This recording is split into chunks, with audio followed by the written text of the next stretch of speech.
এই আল্টিমেটলি সুখটা তাহলে কোথায় আছে? আল্টিমেটলি সবাইকে অনুরোধ করব, নিজের চোখ বন্ধ করে নিজের ভেতর দিকে একবার দেখো আশপাশে।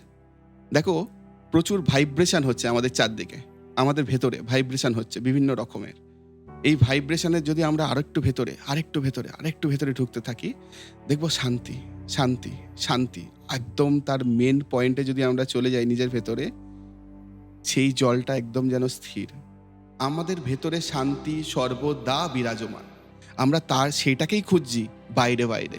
কেউ ভাবছে আমি ওই গাড়িটা কিনে নিলে ভালো হয়ে যাবে, কেউ ওই বাড়িটা কিনে নিলে ভালো হয়ে যাবে, লোকে আমাকে প্রশংসা করবে। আর আমি দেখিনি কেউ ভালো কিছু করছে আর লোকে প্রশংসা করছে। ম্যাক্সিমাম লোক হিংসা করে। সে হিংসা কেন করছে? এখানেও সেই শান্তি খুঁজছে সেও। আসলে আমি পাচ্ছি না ভেতর থেকে শান্তি, ও পেয়ে গেল। আসলে ওটাতে ও পাচ্ছে না শান্তি, এও পাচ্ছে না। এ ভাবছে ও পাচ্ছে, ও ভাবছে এ পাচ্ছে। সবার মধ্যে অশান্তি চলছে। তো এই কারণে প্রত্যেকের শান্তি খুঁজতে গেলে অবশ্যই আধ্যাত্মিকতার দরকার।